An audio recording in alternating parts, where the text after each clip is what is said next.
Good evening. Good evening, good evening, good evening. Can everyone hear me? My name is Richard Lewis Brown. Today is November 10th, 2021. Local 1000, we're here this evening. Local 1000 listens to you. It's going to be a fun evening. Can't wait. And as you know, tomorrow is Veterans Day. And so throughout this evening's live video, we're going to be throwing in, words about the military. And, we're going to remember our veterans.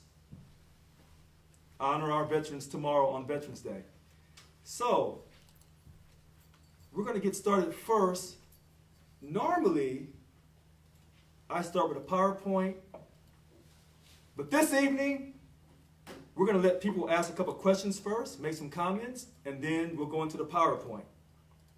All right, so who is the first person this evening that has a comment or a question? Question this evening.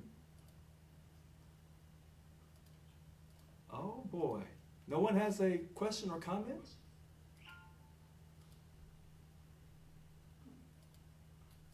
No one has a question or comment. Oh, I can't believe this.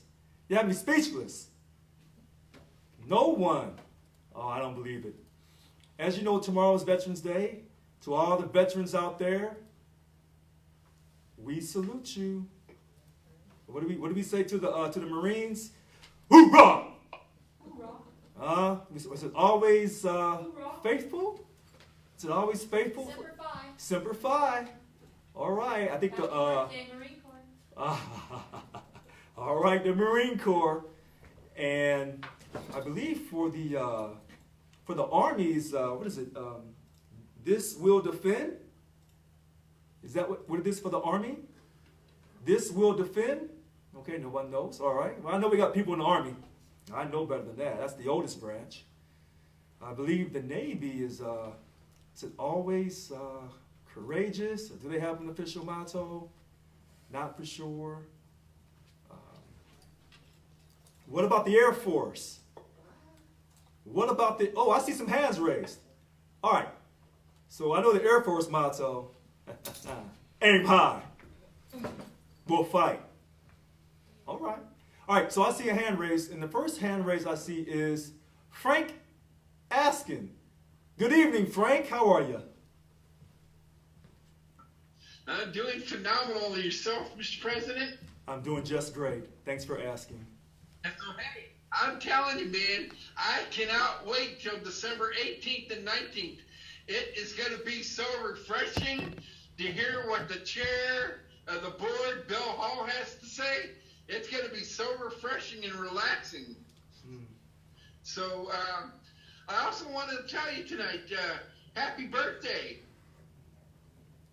Semper Fi, happy birthday. Oh, okay. All right. Marine Corps. So I'm so glad that you called, Frank. As you know, as the president of Local 1000, I called for a board meeting, an official legal board meeting on the 18th and 19th. And, everyone's invited. And, people who come out will get a chance to meet the DOC presidents and the bunk chairs. You made a comment about, I think, what's his name? What do you say? Bill who? Oh, Bill Hall. Yes. Yeah. Well, there is no chair of Local 1000. You have the president. That's who I am. But you know what?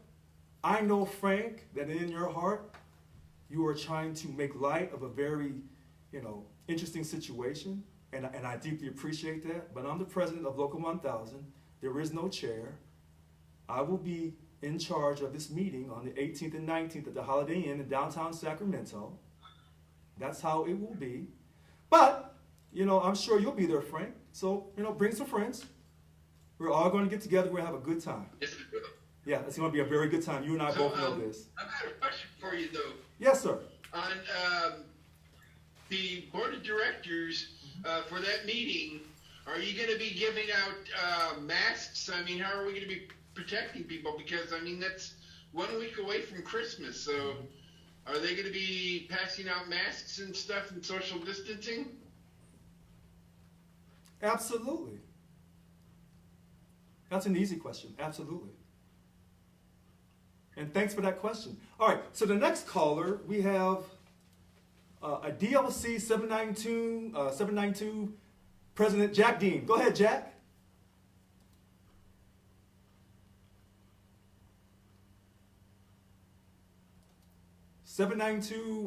DLC 792 President Jack Dean. Go ahead, Jack. You have to unmute yourself. Go ahead. I see everyone. What's going on, Lassen County? I see you.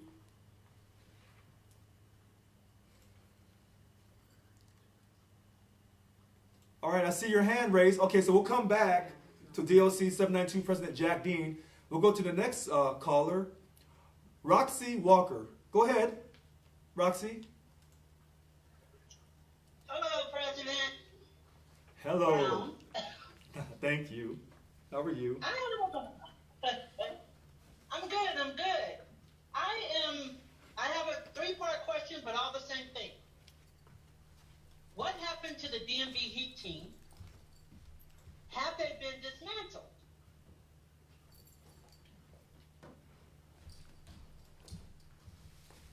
So, that's a great question. As far as I know, they were still in existence, but maybe they're not. And I'm working with the VP of Organizing Representation, Annika Was, to address this situation. We don't want anyone in DMV to feel like, they're undervalued or underappreciated. And I've had other people ask me these questions. I didn't know they had gone away.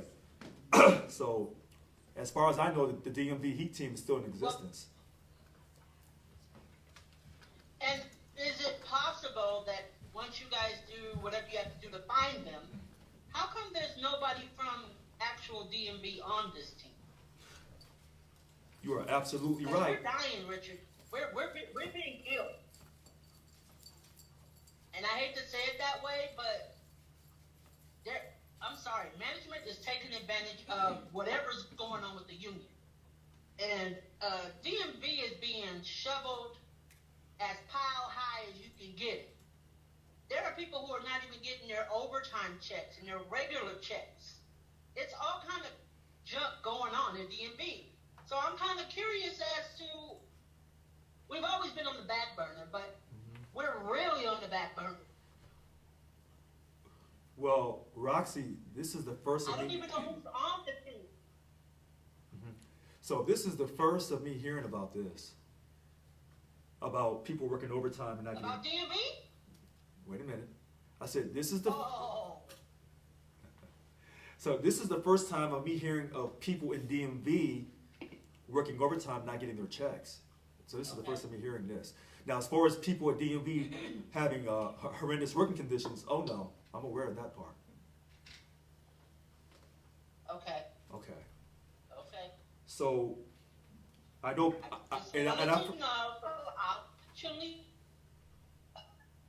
So I know people have strong opinions about the great things the DMV Heat team did, and then other people say the DMV Heat team didn't do anything. So I'm being told conflicting stories, and I don't know who's telling me the truth. That's the honest to God answer. DMV. Okay. I'll put my neck out there. They Okay. did nothing. So, They didn't even exist as far as I was concerned. all right. So I've been at DMV for 21 years. I've never seen them. all right. Message received. Message received. Got it. All right. And so we're gonna have a very nice call tonight before Veterans Day. Oh yes. Oh yes. So your message has been received. All right. Our next caller is DLC 772 President Mary Dela Cruz. Go ahead, Mary. Good evening. Thank you very much for taking my... Can you hear me? Yes, loud and clear. Go ahead. Okay, I just want to say thank you very much for taking my call. And again, tomorrow's Veterans Day, and I just want to thank all those, including yourself, that have served our precious country and were willing to give the ultimate sacrifice for our freedoms and our rights. Thank you to all of you out there. Just to follow up with the young lady from the DMV, Richard, have gone out to my DMV, and they haven't seen anybody in almost a year. And I wasn't aware. I did find out, though, that Daniel Luna is overseeing the heat team now. That's what I was told, statewide. So, don't know if you're aware of that, but I'm just bringing that up because I was told that by my regional person for the Central Valley. And anyway, but thank you, and I appreciate everything you do. Well, thank you, DLC 772 President Mary Dela Cruz. I deeply appreciate your phone call. All right, next caller, Michael Gus. Good evening, Michael.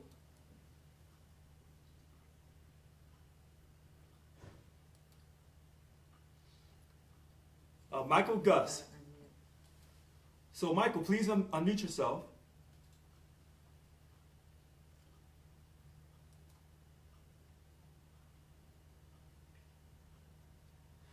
Okay, so Michael Gus, can you please unmute yourself?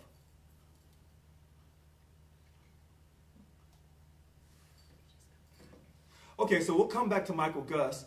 So our next Michael is Michael Ramos. Good evening, Michael Ramos. Good evening. Call me Mike. Real quick, I had a DLC meeting, and one of our members asked a question, and they asked me to ask it since they're having difficulties getting into the Wednesday night SEIU listens. It's a question that you've answered several times, but you may have new information leading to it, and it's my obligation to ask, so I want to ask their question first. Question is simple. They asked, when are you cutting union dues? So, I'm glad you asked that question. As soon as we can increase this membership, and it's going to take a period of time to increase this membership to make sure we're financially solvent, we're going to reduce these dues by 50%. Okay. I wanted to ask their question before I moved into mine. Yes, sir. One of your points on your platform, I understand, is transparency. Yes. You know, currently, right now, how many people are locked out of SEIU headquarters? How many people are locked out of Local 1000 headquarters? One person. Yes, sir. Yes, sir. So I'm going to answer. One person has been locked out for trying to undermine my authority as a statewide officer, and her name is Irene Green. Why can't the bunk chairs get access to the building then? Have they tried to access the building? Because I'm unaware of this. Of course they have. I wouldn't ask if I didn't know. Okay, well, they have my phone number, so if they tried to access the building and they were not able to get in, they should have contacted me. But thanks for your call, though. I appreciate it. All right, next caller. We're going to go back to we'll go back to Michael Gus. Good evening, Michael.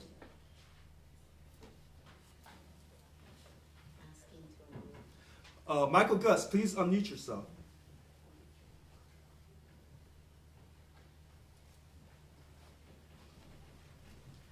Okay, Michael Gus, can you please unmute yourself?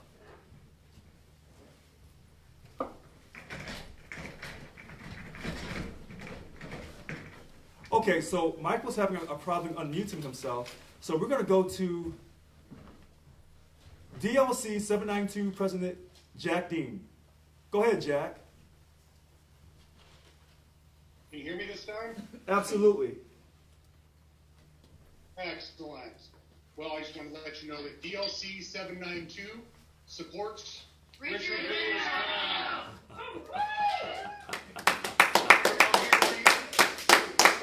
I see you. I'm bringing all these people, and I'm bringing all of Lassen County. Our whole DLC, we're all going to be there on those days, just to hang out and support you like we always do. Thank you for everything that you do. Anybody think they want to say to Richard? Wow. Listen, you know what, Jack? I have said this to you. I love Lassen County, and I'm going to stand by your side. Now, I know you served this great country. Oh, yes, you did, Army. Oh, yes, you did. And I want you to know that this Air Force guy, because if I say boy, then they'll say that I'm making a derogatory comment about my own people. So I say with love and affection, this Air Force guy has your back, Jack, and Carrie Dean. and Lansing County. Let me stop preaching. All right, so we're going to go to the next caller. The next caller is Mario Chacon. Hello, Richard. Can you hear me? Absolutely. Go ahead, Mario. Can you hear me? Yes, loud and clear. Well, in the Army, we believe in duty, honor, and country. And I just want you, UA. And also, I'd like to be up there on December 18th and 19th to support you as well, Richard. You're doing a good job, and I want to support you. And also, I'm with Roxy Walker by the DMV. Richard, they need help. I can go on and on, but these offices, these managers, they don't even have any kind of safety training. So they kind of push it up from headquarters down to the field offices, and the people there on the trenches, they're hurting, buddy. They're hurting. And so anything I can do to help you and support you and help the DMV, I'd love to be a team and help you. Thank you. Mario, veteran to veteran. I see you. Thank you. Oh, wait, let me get that right. Get that right. Because you know how we do salutes. All right. Thank you. Listen, I know there's problems in DMV. And I know there's problems in CDCR as far as the N95, the wearing of that mask, making people as of Monday wear that mask in CDCR when they weren't properly fitted, they weren't cleared by their doctor. And we did the cease and desist letter on Monday, that same day. And I know a lot of state employees are hurting. I want you to understand something. I am not trying to let you down. And I know we have to address this situation. I know we can't do things the way I would like to do them in some situations. But I don't ever want you to think that I'm intentionally ignoring you. If I don't return your calls right away, please forgive me. I will return your call or your text. I've been to headquarters DMV. I've spoken to the DLC 761 President Angelique Marino. And hopefully she'll reach out to me after she watches this as well. In fact, who knows when I'm going to go to a DMV? Because I came from one today, and I'm not making this up. I dropped off some contracts today at DMV on Broadway, on the east side of Stockton Boulevard. All right? So I'm not ignoring DMV, and I'm not placing one agency or one certain job classification. Heavens, if you're listening, I'm not trying to place no one classification over another. I know we're hurting, and I'm working around the clock, and I sincerely mean that. All right, next caller, Yolanda Williams. Go ahead, Yolanda.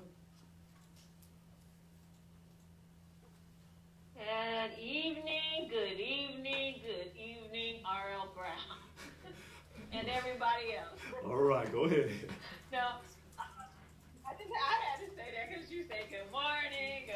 Okay, anyway, I want to say about Juneteenth, I wrote you, texted you, you did not respond to that, and I want to know if we're going to have that, since we didn't have the holiday, which was made this year for Juneteenth.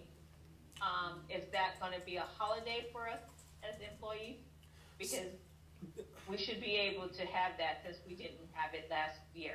Okay, so, Okay. All right, so if I missed you on that text, Yolanda, I apologize about Juneteenth. You know, that day, yeah, I feel very strongly about that day. So I'm going to maintain my professionalism this evening on this exact issue. So I'm going to hold back the passion. I'm very presidential. We're going to fight to make sure that Local 1000 celebrates Juneteenth next year.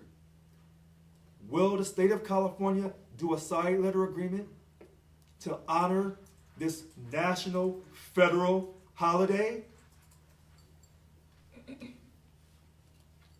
I'm going to say yes.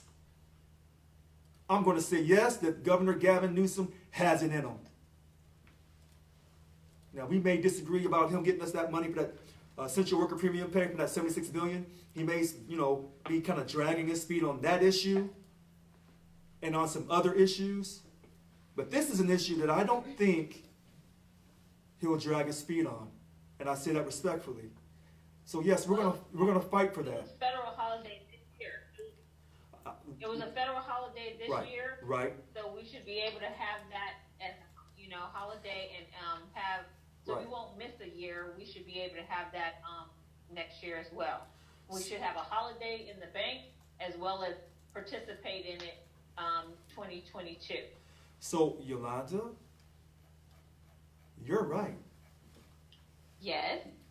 Okay, all right. And I know that some people tell me every day, we don't care about that essential worker premium pay. Where's our back pay from those 2 days we lost for that whole fiscal year? I hear that lecture too. So I've gotten your information. And you got me on record for saying this. And you say, well, Richard, what else are you guys going to say that you can't prove? Well, let me say this to you, Yolanda Williams. You know, as the president of Local 1000 with my fully vested powers, a UAW contract was signed.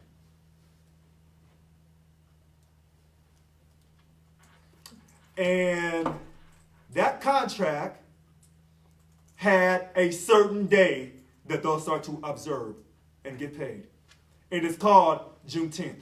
I'll rest my case. Moving on to the next caller. Michael Gus. Go ahead, Michael. Can you hear me now? Loud and clear. Go ahead, Michael. Okay. Thank you. Appreciate the technical difficulties being fixed. No worries. Thank you for your service to the country, and I wish you a happy Veterans Day. Oh, well, thank you, sir. But I do have a couple questions.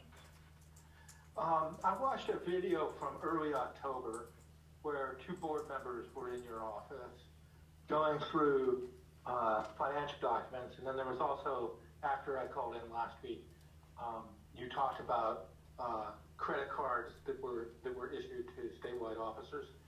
So my question is, do you have a statewide credit card? And then if we're for transparency, would you be willing to, maybe not, in the public area, and of course with the numbers blacked out, post the bills so the members, those of us who pay our dues, can view that? I think that would be a great step towards transparency. And then the second question that I have is, we've been getting a ton of emails, probably like 10 or 15, about the essential worker premium pay. How many have signed today? Thanks. Okay, Michael Gus, first, thank you for wishing me a happy Veterans Day. Second, I want to go back to how many essential worker premium pay petitions we received. Currently, we have over 12,000. To some people, that's a big number. To me, it's not big enough. We need a lot more than that. And we had November 7th for the deadline, then we moved to December 1st to give people more of the opportunity, because now we have an electronic version that you can do in a few minutes, and it's done. And some people said, you cannot cut it off on December 1st, Richard. As long as those petitions keep coming in, don't you deny their voice. Well, they're right. So we're going to keep collecting these petitions. Now, I want to go back to what you just said, and then I'm going to do some PowerPoint. About the credit cards. When you talked about the 2 DLC presidents that came to Local 1000 a few weeks ago, when I ran my mouth for 2 hours. One of those DLC presidents, DLC 786 President Teresa Taylor, has asked for the credit card statements. And I haven't responded to her yet. Because, I'm busy, the essential worker premium pay, the N95, the pandemic issue that will not go away. We're trying to negotiate this great telework agreement with the state of California. It's not going as smoothly as I want it to go. So I'm doing all the major issues. And then you've heard about DMV calling and having problems. You make a great point. And you're the first person to call and say it so succinctly. But you're almost stealing my thunder, Michael. I'm jealous. Those credit card statements for the 4 statewide officers, people would like to know. And so The interesting thing is, it's never been revealed in the past. So what I would say to you, Michael, is give me some time to think about it.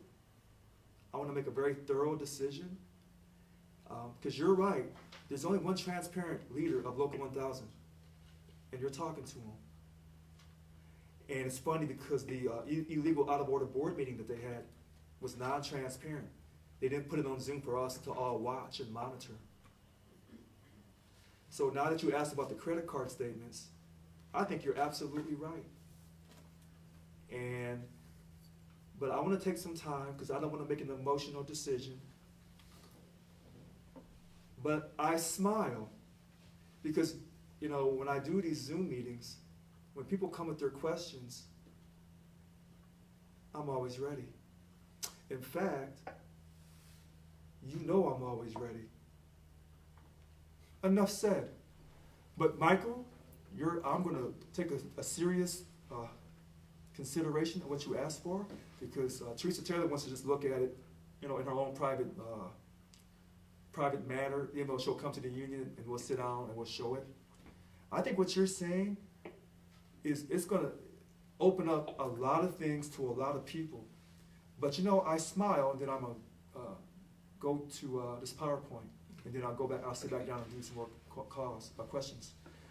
When people start asking questions about what I'm doing and how I'm spending with the money, as you know, $51,000 went to help the Lassen rally. $55,000 roughly was for the CalPERS, to give out information about the candidates who ran for CalPERS.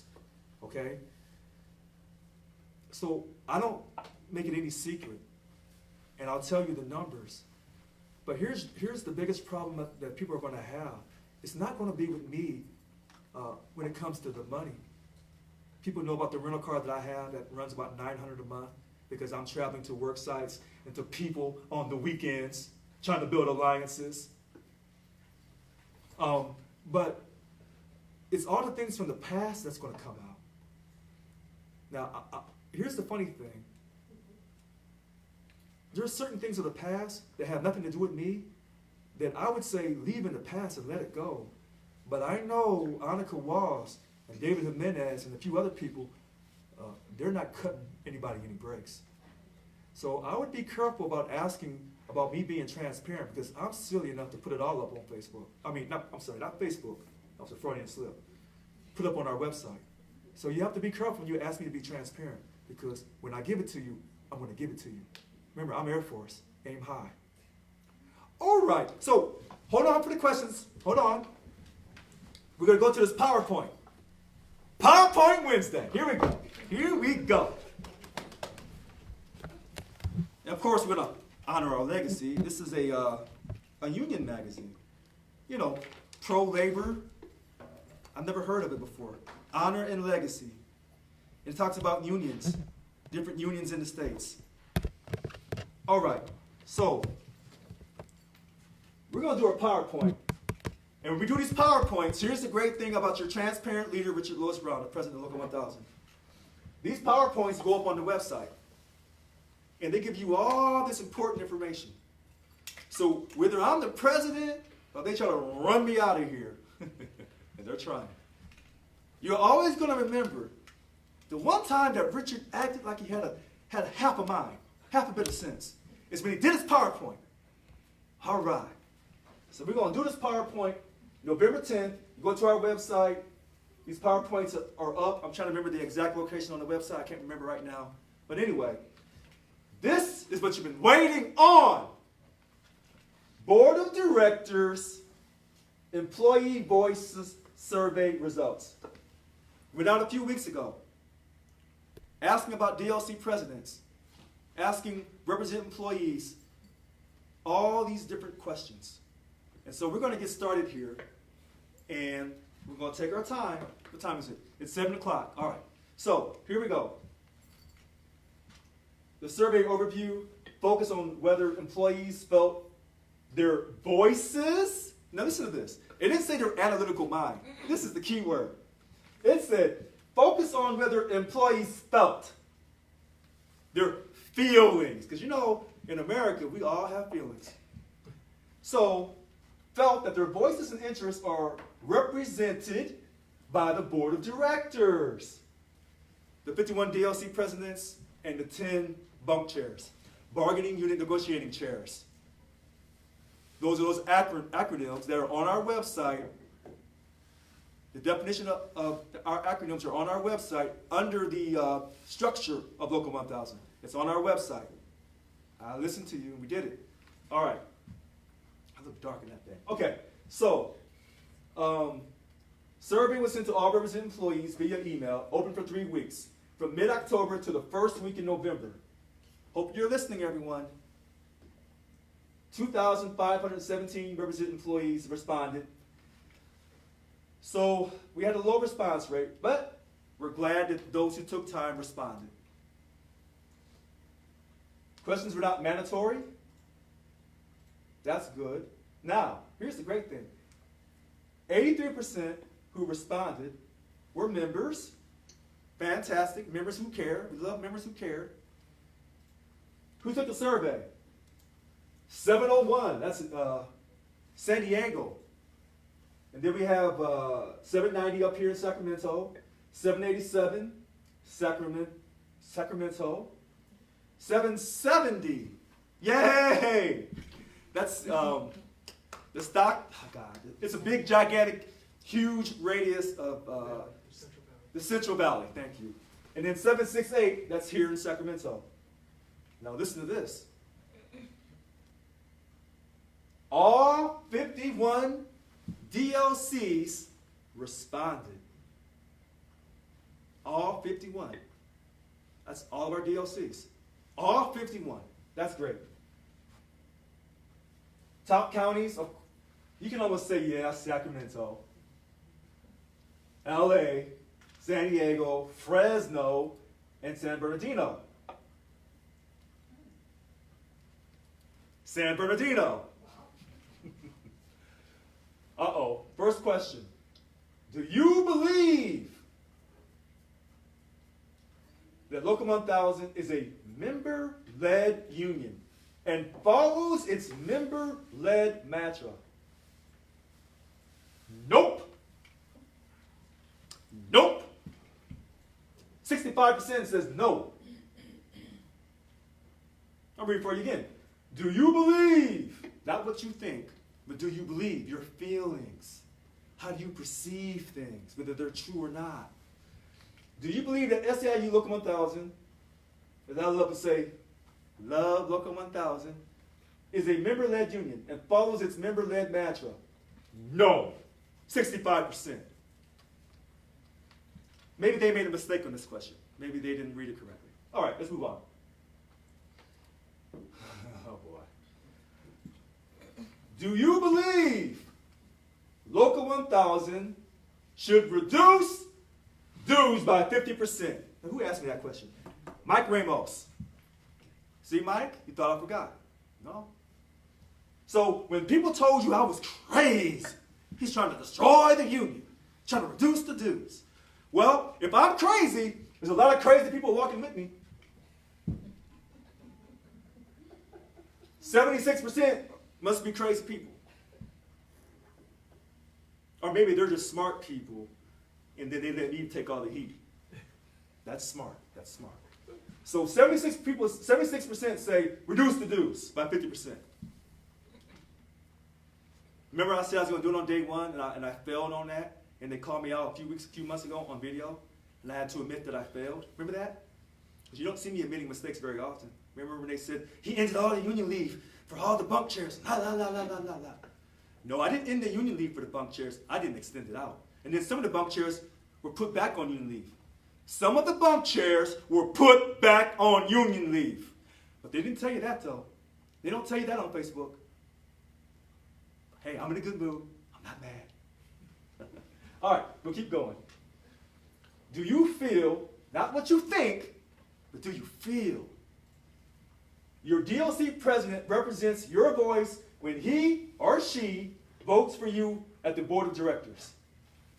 The board of directors meeting, December 18th and 19th this year, downtown Sacramento at the Holiday Inn. Please come join us. then they asked this, such as that $1 million given to SIU State Council to help Governor Gavin Newsom successfully, and that is true, successfully defeat his recall. Nope. So when they're telling you, well, Richard's out of control, he gave all that money for that cowper stuff, blah, blah, blah, blah, blah, blah, blah. I was giving you information. I didn't tell you you had to vote for Margaret Brown and Tiffany Eamon Moran. I said, this is who I'm voting for. I'm giving you information. What do you want to do? That was $55,000. So $1 million, no worries. $55,000, uh-oh. Throw Richard out of the office. He's spending too much money. Okay. But this is what they said. No. Did your DLC president, who represents your voice, when he or she votes for you at the board, did they ask you about that $1 million given to SEIU State Council to help Governor Gavin Newsom successfully defeat his recall? 65%. No. Has your DLC president or bunk chair asked you your opinion about motions to be presented at a board of directors meeting prior to voting on these motions? 83%. No. No, no, no. Now, you say, well, why is he acting so silly? Remember when I told you that in this recent election, 2021 Local 1000 election, 33 people ran unopposed, and then they came back and said, well, that's because no one wanted to go up against them because they're doing such a great job. Okay. Just telling you. That's not what happened. And this is an indication that, heck, you know what? Did anybody know there was an election?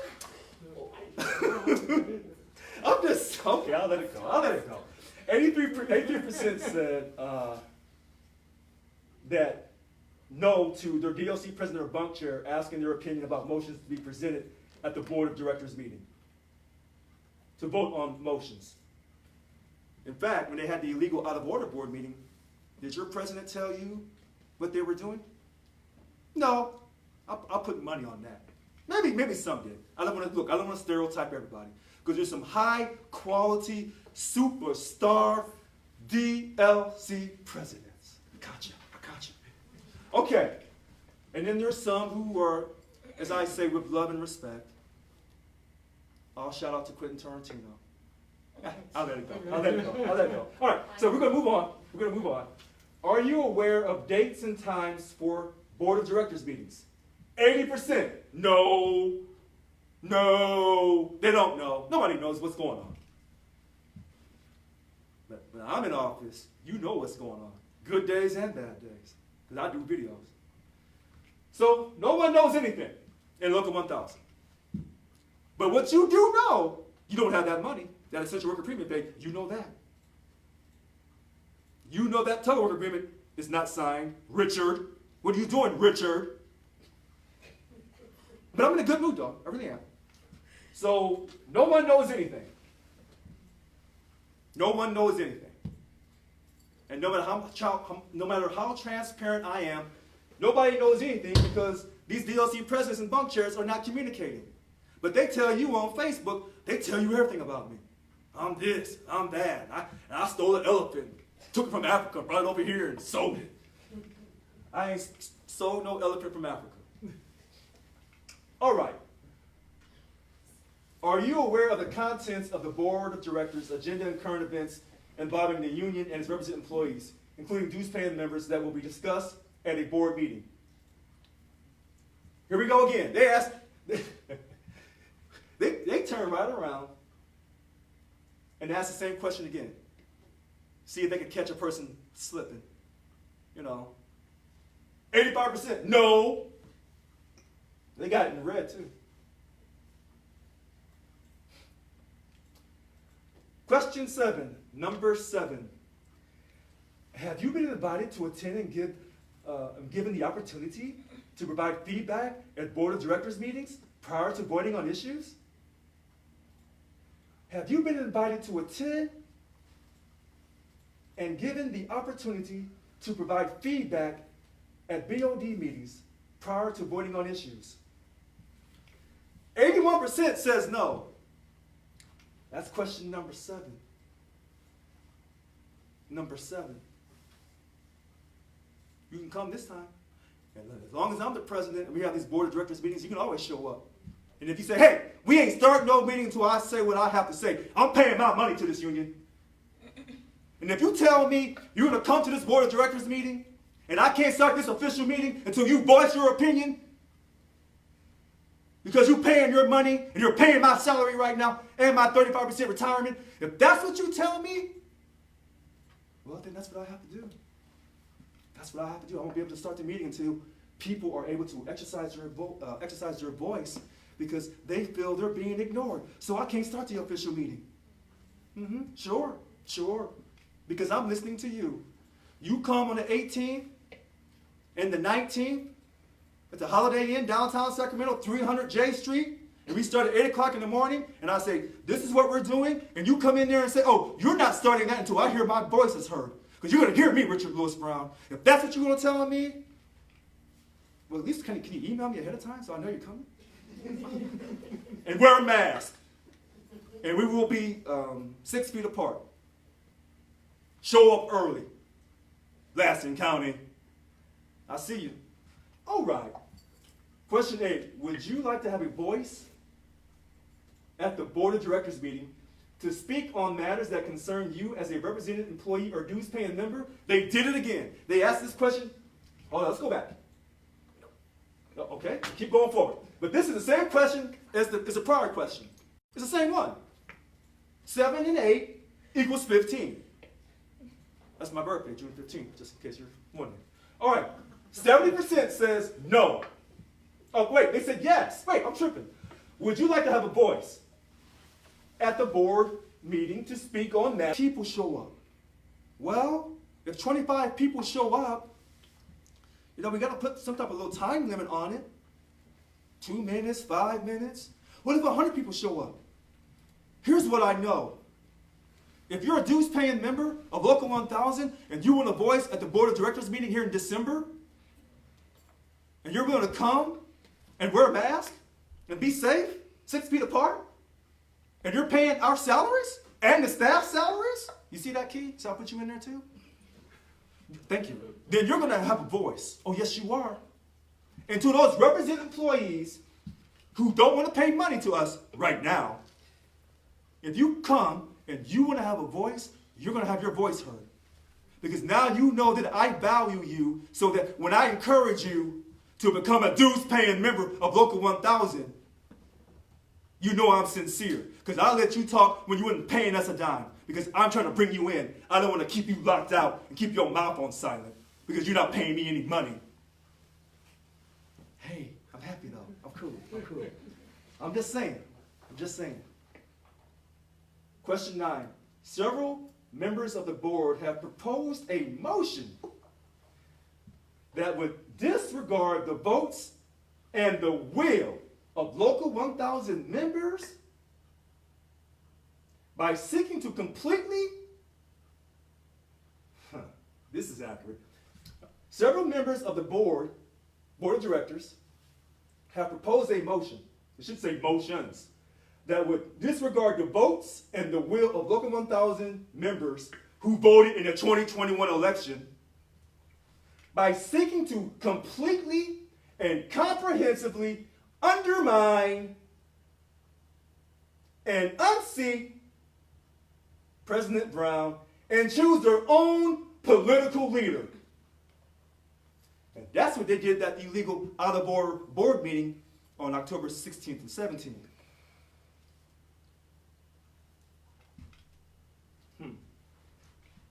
Do you support the right of the board to have this power over its represented employees, including its dues-paying members? 74.5%. No.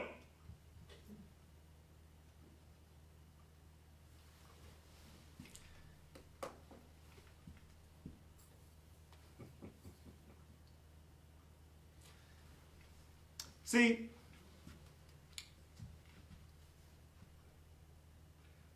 when the PowerPoint survey, or when the survey went out, I don't know what the answer is going to be. But it went out to everybody. But see, when I told you that I won across all 51 DOCs, you thought I was lying to you. You thought I had went up there to Lassen County and grabbed all those votes. I tried. Huh, yes, I did. Yes, I did. And y'all thought that Lassen County voted for me. But they didn't. But they support me now. I love you, Lassen County. See, I'm a real cat. I'm sorry. I'm a real president with real feelings. And I told you that the people were with me. And when people say, you have to build support on that board, sure, I do. But this PowerPoint survey is telling you that the people are with me. And that's why so many people on this board are trying to remove me. And that's why I go to all these work sites. And this is what this PowerPoint presentation is telling you. Then they will say, well, not enough people responded to that email that went out. Well, whose fault is that? Why are you putting that on me? We sent the email out. No. Disregard the votes and the will of local 1,000 members, seeking to completely and comprehensively undermine and unseat President Brown and choose their own political leader. Do you support this nonsense? No.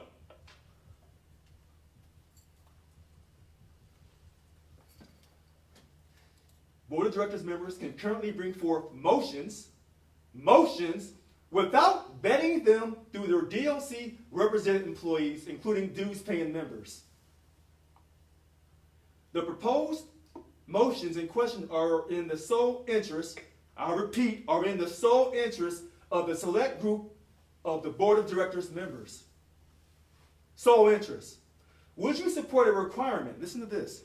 Would you support a requirement for the board to obtain a percentage of membership approval for their particular DLC, District Labor Council, to sign off on proposed motions prior to being presented at the Board of Directors? 70% says yes. Let us know what you're doing, DLC President or Bunk Chair, and we want to weigh in on it. And if you don't get a certain amount, let's see here, a certain, hit the requirement, then you can't present it. Now I know what some people say, well, I'm going to send the email out, but I'm going to send it to my little friends, and then I'm going to try to win like that. No, not with me, you won't. Not with me running around with my mouth. You can't slick me. I may be country, but I got enough sense to know how to win an election. How's that? Just saying, not trying to sound negative or anything. Okay, so we'll keep going here. Question 11. Do you feel that the current Local 1000 President Richard Lewis Brown has been given enough time to create a new culture for our union? 70%, no. Have I had enough time? No. That's what this is saying to you.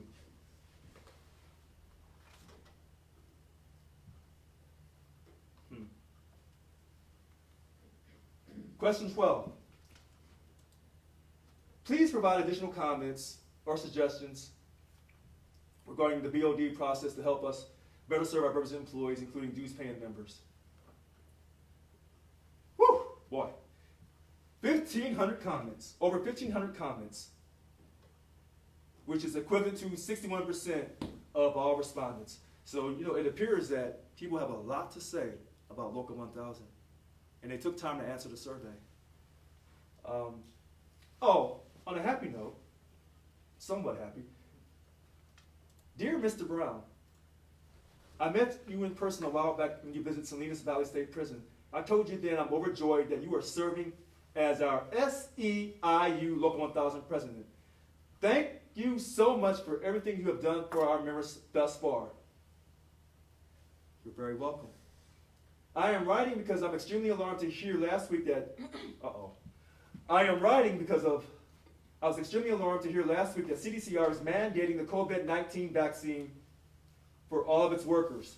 Regardless of how CDCR is claiming it has the legal authority to do so, I strongly urge SCIU to file a new lawsuit in federal court challenging this mandate on U.S. constitutional grounds and take this all the way up to the Supreme Court if necessary.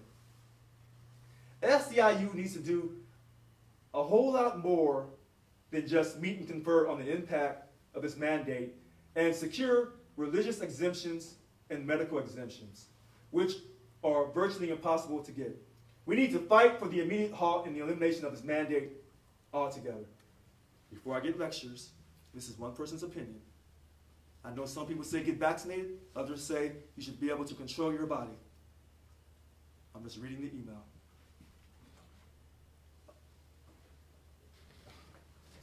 All right, so the next sentence, I don't want to read because it kind of mentions something from Germany involving a situation, a great tragedy. Oh boy. So I'm not reading this part. Some things I'm just not. Okay. Well, next sentence. It's my understanding that these vaccines mandates disproportionately affect African Americans. Well, I didn't want to read that either. Okay, this is not going as good as I want. Okay, there are several effective and inexpensive therapeutics for the treatment for COVID that has been suppressed and withheld from people. Everyone has an opinion on this. Moving on. Oh, so CDCR is requiring all unvaccinated employees to start wearing the N95 mask at work as of 11/8, which was Monday, while the vaccinated employees are permitted to continue wearing the procedure mask. This, the blue mask. This is discrimination that singles out employees because of their religion or medical status. I have to see this in writing. I have to see this in writing.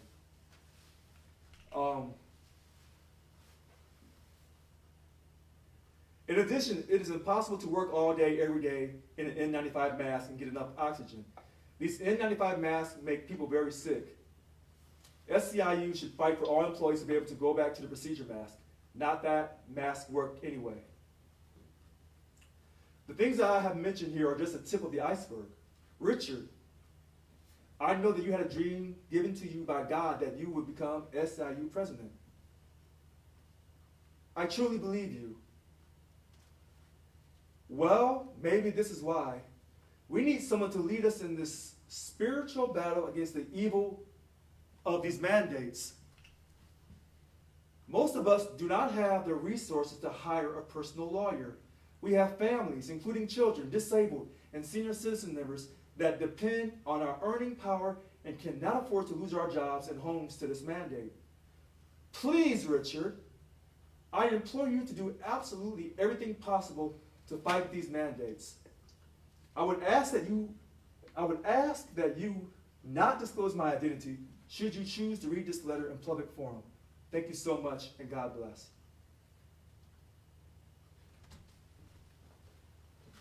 Okay. Happy Veterans Day. Happy Veterans Day. All right. So people still have these very strong emotions about this situation, and it hasn't gone away.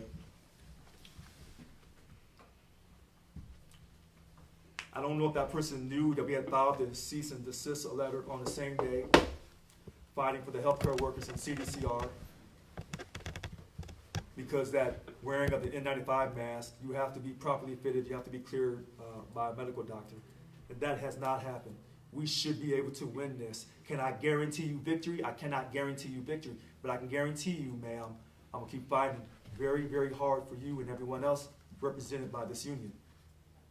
Because that's what this contract calls for. They didn't give us no 30-day meet and confer for those N95 masks.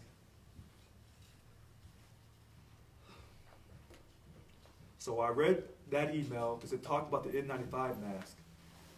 Some of the other stuff I did not read.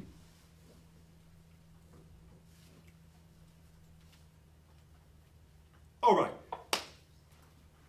Let's get to the next caller. So we spoke to Frank. We spoke to DLC 772, Mary Dela Cruz. So Veronica, who's that? Veronica, good evening. Good evening. I don't think you guys have spoken to Frank or Mary Dela Cruz. You can put me back in queue if you want. Oh no, we spoke to her. Because she said, thank you for the Veterans Day, and that Daniel Luna was in charge of the statewide DMV heat team. Okay. Oh, okay. Sorry about that. I just wanted to give everybody a fair shot. Okay, thank you for that. First of all, happy Veterans Day.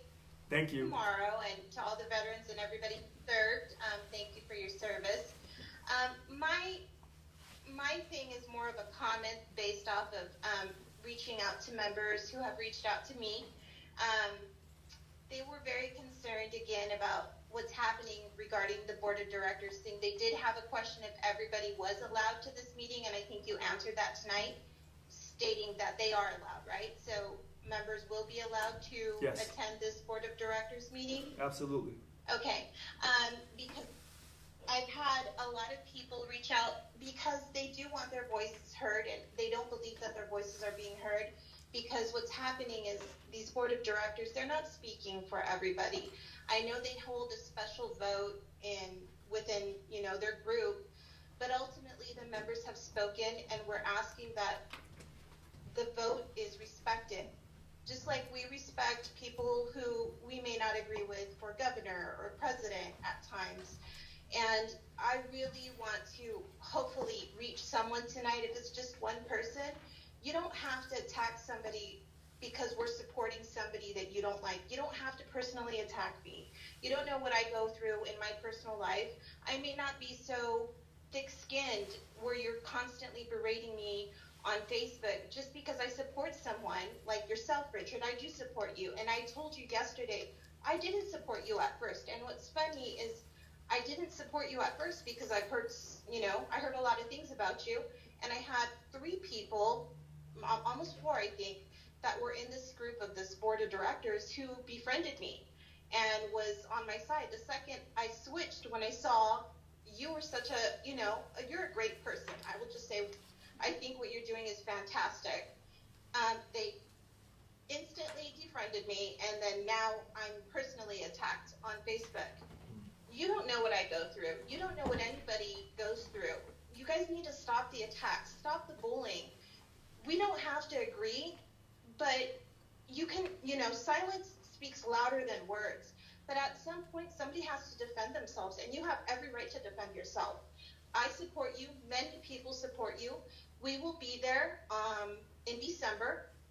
I've had 3 different agencies, 3 different groups from 3 different agencies reach out to me, and we will have a voice, and we will be heard, and we will stand by you, and we are standing by you. But I'm asking people, you don't have to agree with what I say, but be compassionate and be kind. It costs nothing to do that. And Richard, we have your back. Thank you. Veronica Guzman, I sincerely say thank you. Thank you very much. Next caller, Vincent Green. Go ahead, Vincent.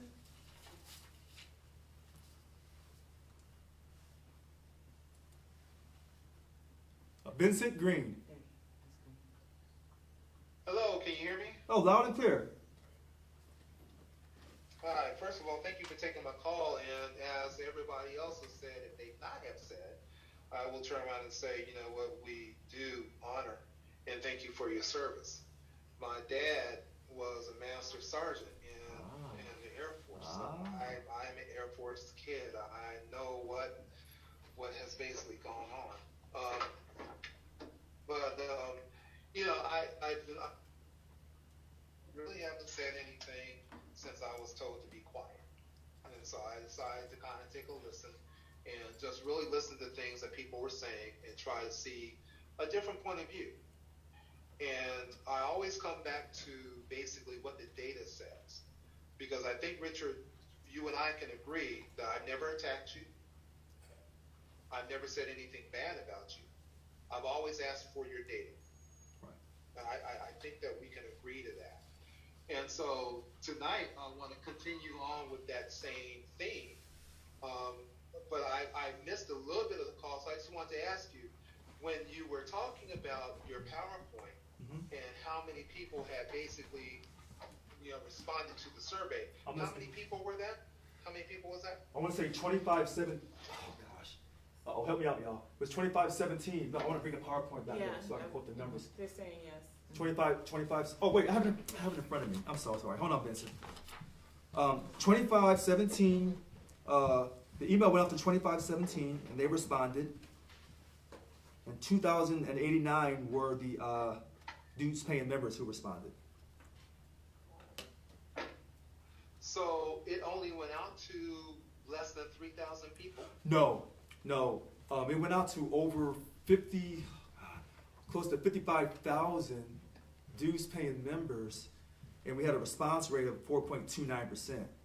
So that wasn't the greatest response rate, but sometimes, yeah. Right. So my question is this, I'll go with your numbers because you know them better than I do. Okay. 4% responded, and out of those 4%, you were talking about the 75 and the 80% that basically responded, right? Yes. Which I get that. Gotcha. But what I want to know is what did it say to you that only 4% responded to what you are asking for? I would think that there would be a lot more people to respond to it. Personally, and I'll be transparent, right. I did not respond because I looked at it. It was asking for my name and my DLC, and I just believe that when you put something out there as far as a survey, it should be blind. That way, there's no repercussions about how I really truly feel. There's not going to be any backlash. There's not going to be any negative things against me when I turn around and say how I actually feel because it's blind. Does that make sense? You know what? I've heard a lot of people say that. Wait a minute. I thought so when the survey went out, you were you forced to say who you were to answer that survey? Absolutely. It asks for your name. And so when people like me who look at data, and I look at data all day. I'm in IT. I look at data all the time. If the survey goes out, it should be blind to some degree. Now, you should be able to figure out who's a member, who's not a member. That much is true. But it should not be to the point to where you're saying, what's your name, Vincent Green, and then answer all these questions.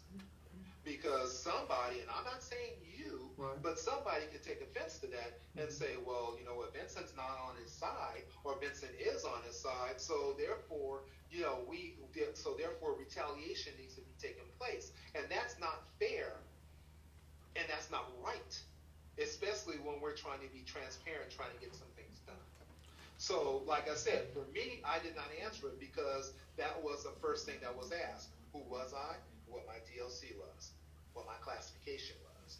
So, with that, I would turn around and say, even with that 4%, Richard, what does it say to you that out of the 50,000 people that you had actually sent the survey out to, that 96% of the people did not respond?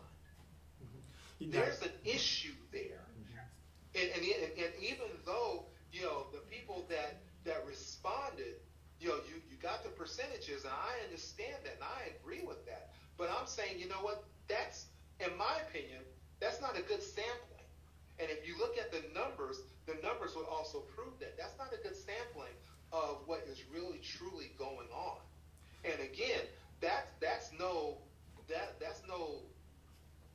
nothing negative towards you. Right. That's just the data itself. So. Okay, so so like I said, and you don't have to answer it tonight because I know it's a lot that I just put out there. and you might want to think about it and take it back to your people who are actually running the numbers Right. and doing all of this to try and say maybe we need to think about doing it a different way Right. to get a better sampling of what's truly how people are actually feeling. Does that make sense? Let me tell you something. It makes absolutely great sense. And I'm trying to remember, because there was a discussion. Do we make people acknowledge who they are, or do we just not make them acknowledge who they are? You know, when you look at these numbers, because I knew a person was going to call and ask me about the response rate. And when I did this video, the PowerPoint presentation, I skipped over that. Anybody who was watching me, they watched me skip right over that, and I moved on to the other stuff. So when we look at these numbers, Vince, you and all the other IT, as I call it, the super smart people, not just the smarty people, but the super smart people, you know, you can take a look at those numbers and you can weigh them and you can interpret them in different ways. It's no different than if I was running in the political election and I lost, and then my strategist would say, we lost because of this, this, and this, and then the person who won would say, no, you lost because our numbers say something different. So anytime you look at numbers, people can interpret the numbers differently. But, you know, when we have a low... That is correct. Right. So that is very correct. Yeah. So, you know, listen, even with the voter turnout for the election, this election, they said, well, Richard Dillon won 33% of the vote. Well, then I would say, well, then 33 people ran uncontested. So what's up with that? And then I would say we had a hard turnout this election than we had in 20... Yeah, so we had a higher turnout this one. And here's where I will push back a little bit. Right. Right, here's where I would push back a little bit on that, because I heard you say this a couple times. Okay. And I would turn around and say, even for my DLC, my president ran unopposed. That doesn't mean that she was doing a bad job. It actually means the opposite. That people looked at, when it came up, whether they wanted to run, they said she was doing such a good job, they didn't want against her. Now, I'm glad you... I mean, it's the way that we think about it. It's the way that we think about it, and the way that we talk about it is what makes a difference. And then I'm gonna make one more point, Richard, and then I will be quiet and I will listen to you and defer to you. You know, the caller before had basically turned around and made a very good point about being bullying and doing, you know, as far as these phone calls were concerned. You know, I haven't talked in about 3 weeks, and I'm on your call every single week. Why? Because I am concerned about what is going on in my union, and regardless of what it is, you know, this is what we have today. So, you know, I'm more than interested in what goes on. You know, and the fact that I speak well, that should have insulted you as well, because both of you and I are very educated, very much so. So for someone to turn around and tell me to be quiet and that I speak so well, or as like you turn around and said, you know, I sound like a person in the club, man, that wasn't even right. It really and truly wasn't. But, you know, that's part of the bullying that goes on. So either your conversations are going to be safe or they're not. And if they're safe, then we can turn around and say what we need to say and try to come to a meeting of the minds to where we can agree on some things. If it's not safe, we'll never get to that point, Richard.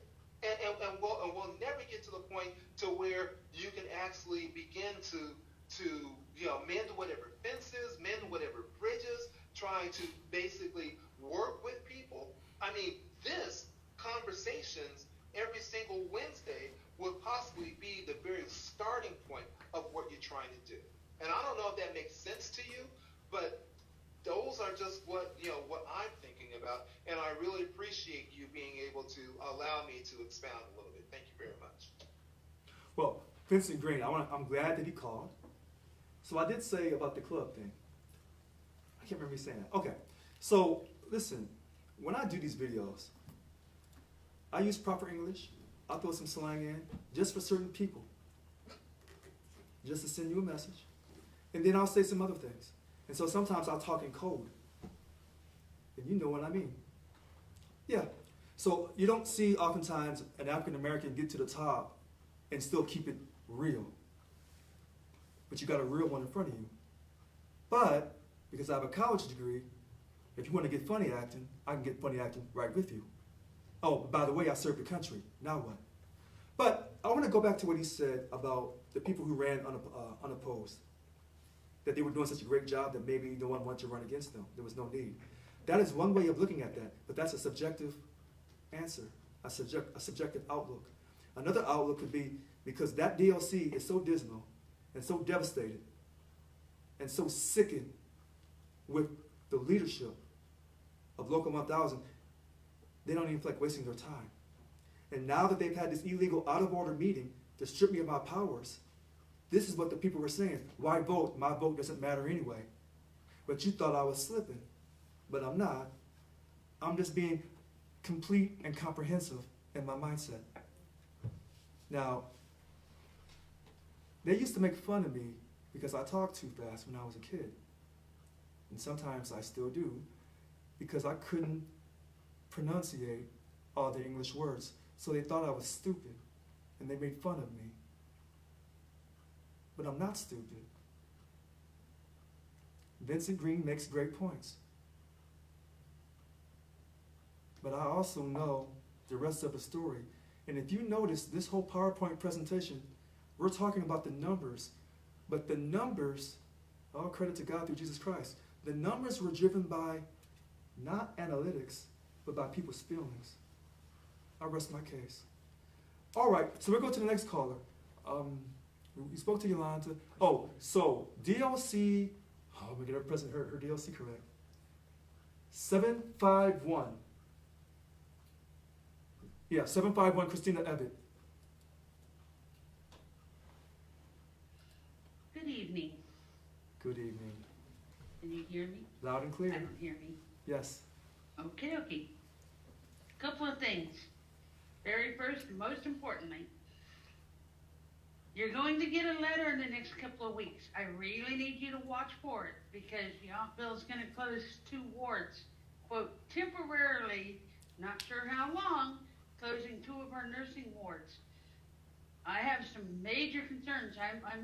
When I'm done with this call, I'm turning around and driving 40 miles back to work for the night shift meeting because there's some issues going to happen when they close these wards, and it's not good. And they thought they could get away with. He said today, well, I'm really happy Christina's here because now we don't have to notice the union. And I said, oh yes you do. You got to send it to the president. So they will be sending you the letter in the next couple of weeks. I'm already notified the chairs that are going to be involved with it.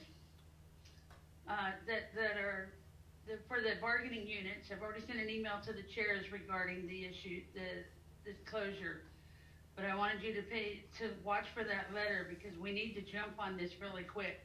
I understand the wards need to close, but there's things that are going to happen that are going to be major health concern issues that I have already brought up during the meetings today. Secondly, the survey that you just did. Several of the members in my DLC wanted to know if you were talking about the president that just left, the one that was on the voted and all that stuff. They had a couple of questions. One, were you talking about the current president, me, or the one that left before I came into office? There's 2 before me. They split the term. And my mind just went like the presidents, and then the names. Yes, you had to sign in and put your DLC, and they wanted to know why. They asked the same question: why do they have to register to answer the survey? And my suggestion would be, if you do another one, make it optional at the end. If you'd like us to contact you, please, put your name in and whatnot. Several of my members did not respond because the other presidents are gone. I was here a term ago, and I'm very transparent with my members as much as possible, meaning as often as I can get out to them and sending emails and answering calls all day and night. but I wanted to, I had 3 points, I can't remember what the other one is. So when the third one comes up, I'll raise my hand again because my mind went blank. But I really wanted to ask you to watch for that letter. I don't know how soon you're getting it. They're planning on trying to do the moves within 3 weeks. Which prison? And I told them they're not gonna be able to do the moves within 3 weeks. Which prison? Pardon me? Which prison? I'm not at a prison, I'm at Which- the Veterans Home. The Veterans Home. Yes. Okay. You will be happy to know that apparently I am driving them crazy because he kept bringing it up that I'm on the phone all day long and all night long telling them what they can't do. And he mentioned that at every single meeting that I drive them crazy. Well, you're just doing an exceptional job as a leader in Local 1000. If that means you're driving someone crazy, then that's their opinion. I told him I'm happy to do it. You know, there's people that you don't want to drive crazy, and other people, hey, stop doing what you're doing. I'll stop calling. And then I do have one quick question. Did you get my emails? Which ones? Because you sent. I have your emails in your folder. I've now sent you 4 emails. And were they asking? 4 or 5. Were they asking me to take I action? sent you one that was 5 pages. Okay. Were they asking me to take action? The very first one you got, yes, and you said on one of the Zoom calls that you got my email sitting on the left side of your desk, and I was getting what I wanted. That was one I wrote at 3 o'clock in the morning, so I had to go back and read what it was that I sent you that I was going to get. I just sent you 3 more. And you sent them this week? Yes, sir.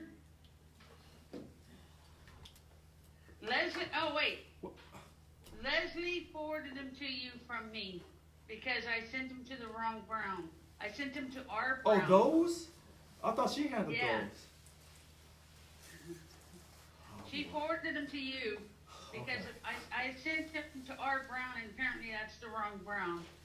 Right. So I am R.L. Brown. I got it now. Okay. All right. I'll have to go back to Thank your. you. Okay. Okay. Thank you for calling. I'm gonna have to go back to these emails. I thought that Leslie had handled that. She was just forwarded to me to let me know she was taking care of that, because she does that a lot. Okay.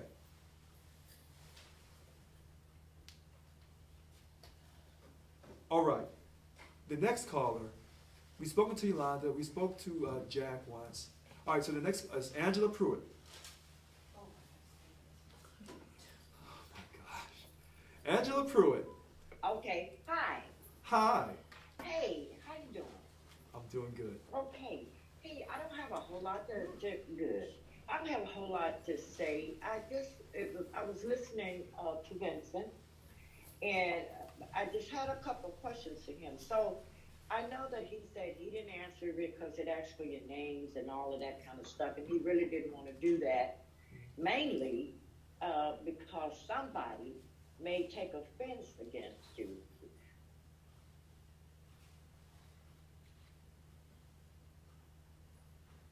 I'm not right now. Who gonna take it? Went to where? And so if they went to a certain place, Okay.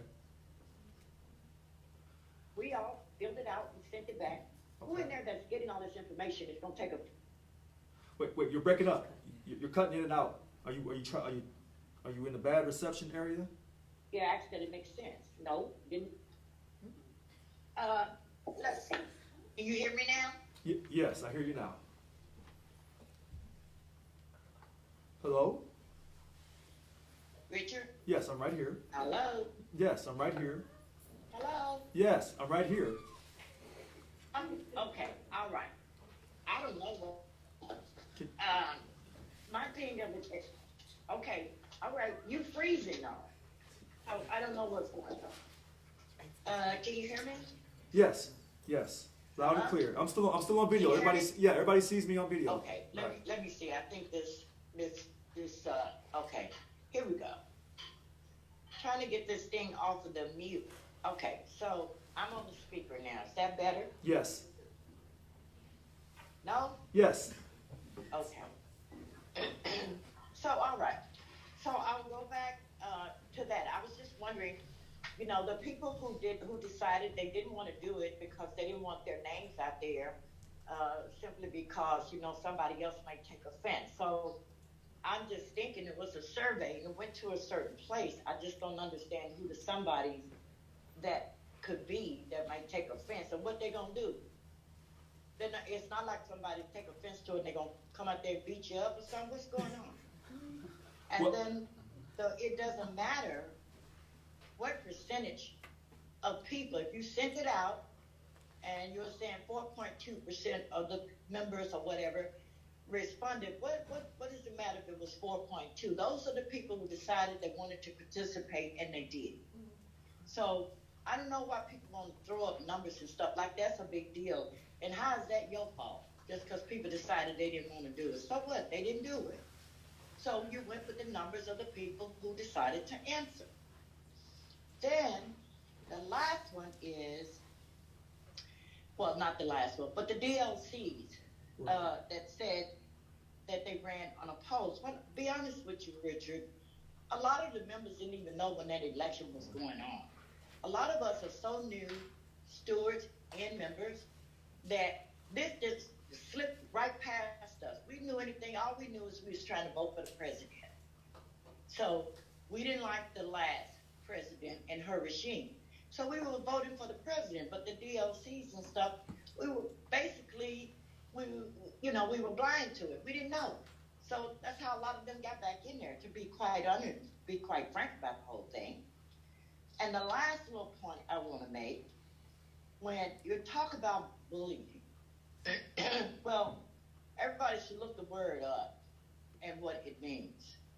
And just because somebody makes a statement and say something, as far as saying that, well, I'll just use Vincent as an example because he was the one who brought it up and he said it, you know, just because I speak well, and somebody said just because I speak well and I'm articulate, they told me to be quiet and this and that's bullying. That's not bullying. That was just making a statement. Bullying is seeking to harm or intimidate or coerce somebody that you perceive as vulnerable.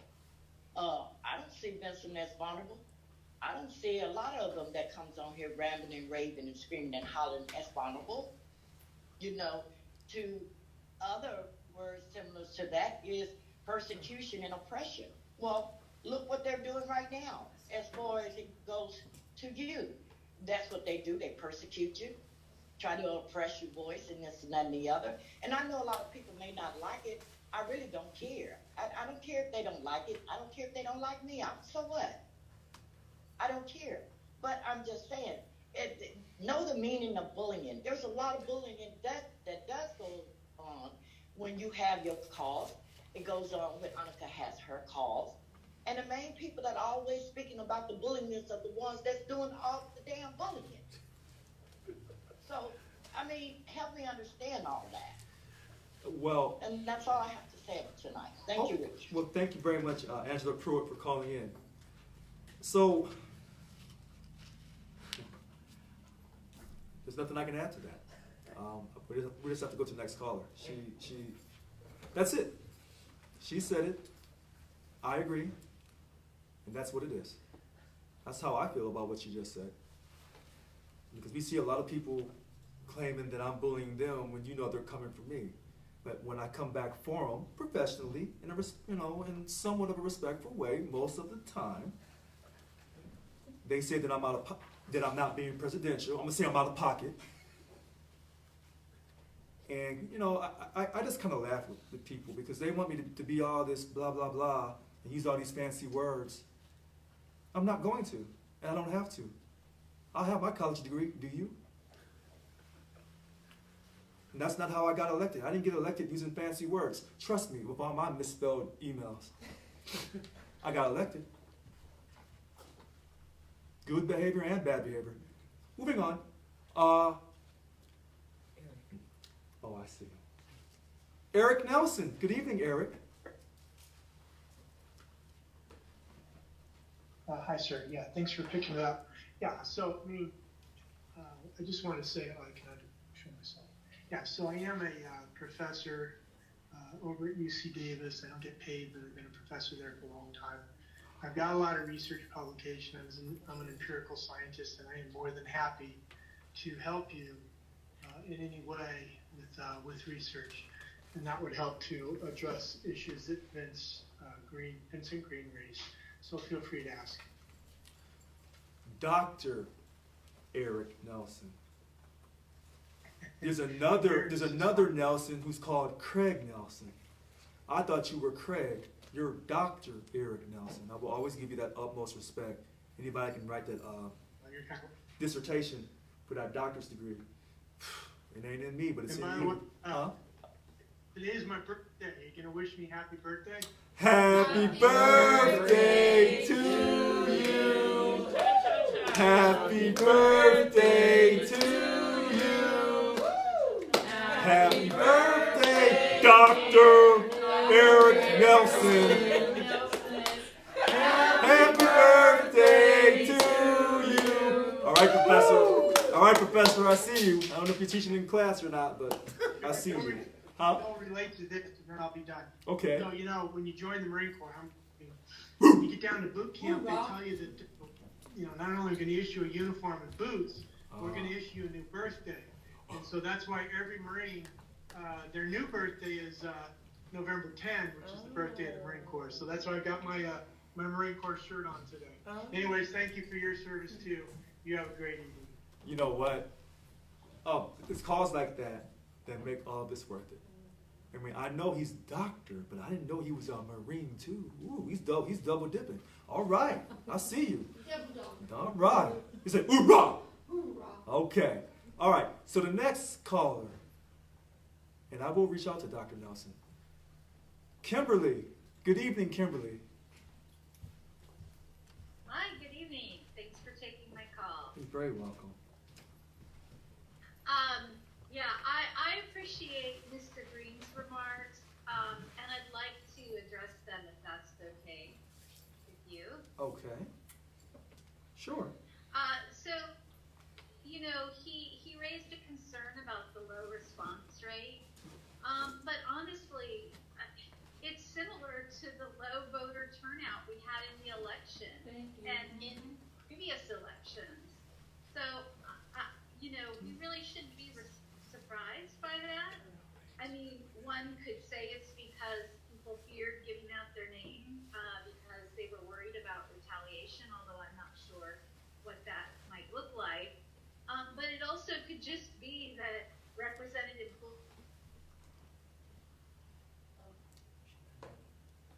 She cut out? Okay. employees are apathetic, have been for a number of years. Right. So I'm not, in terms of apprehensive about that, but on the other hand, if we say we're committed to transparency, but then we don't want to give our name, what does that say about us? And that is one of the things people keep clamoring for with this organization is transparency. So we can't have it both ways. Finally, in terms of people running unopposed and the idea that it might be because they did such a great job, I'm sure that happens in some scenarios. I can tell you that in my DLC, that's not the case. There was no one eligible to run from my agency because we had no steward for a couple of years. And what's really telling about that is that the DLC president acknowledged they didn't even know our steward had left a year earlier. So that's how disengaged and out of touch the president in my DLC has been with my work site. And this has been for 2 years, 3 years now. And it should be no surprise that my DLC president has never once provided any information about board of directors meetings.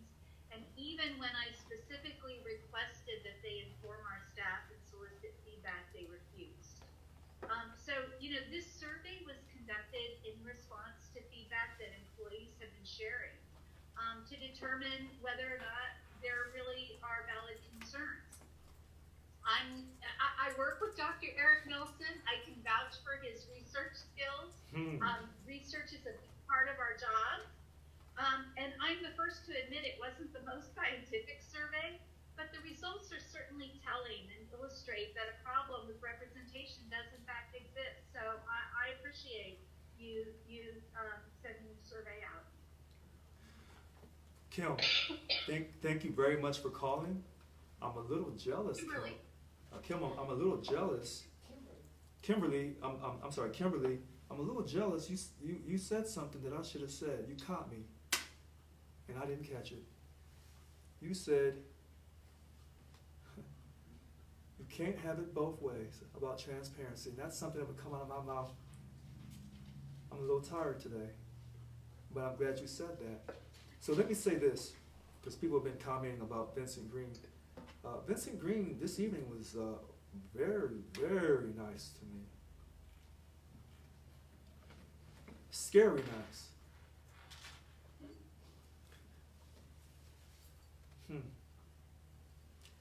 I think Vincent was sending me a message. Message received. All right. Next caller. Well, I think. Yes, go ahead. Kimberly. Thank you. Yes. I was just gonna say, I always appreciate the way he approaches whatever issue he has to share with you. Mm-hmm. I feel like he's respectful, he's thoughtful. It's his remarks tonight just didn't add up from my view, because I'm one of the people who were in the majority with the responses of the survey. I imagine that his reality is very different from mine in his DLC. But we need to listen to everybody, and we need to be willing to hear when things are not going right. And so, anyway, and thank you for your service. From this Army veteran to you, let's have a good day tomorrow. Kimberly, thank you for your service. Yeah. You know, Army. It all started with the Army, Air Force. Us Air Force people, we think we're just so good, but that Army is what started America, and the Navy. So, thank you for your service. And I know a lot of people have opinions about the survey. Because you can take the information and spin it any way that you want. And if you want to see the best people spend information, financial information, just turn on the news. You'll see the best give it to you. And you'll see the best argue with each other really quickly. And so things that Vincent said, he's not wrong on. And things that I've said, I'm not wrong on either. And actually, in this situation, when it comes to looking at numbers and interpreting the results, you will have more than just one opinion over the result. But the fact that we've had low voter turnout historically for years of Local 1000 tells you that people don't care about this union because they think it's always the same old, which with me being the president, it's totally different now. That's why they have to remove me from office because they know I'm not part of the status quo. So I talked all that talk, did all that behavior during the campaign.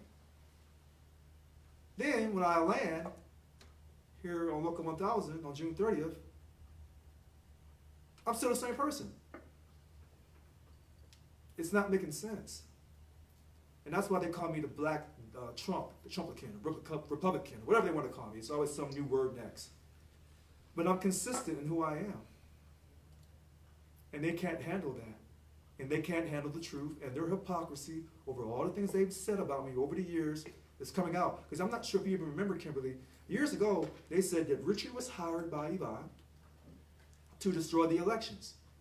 So you have one black person in power, so she goes out and get another black person, you go on and run, and that way, I'll stay up in here.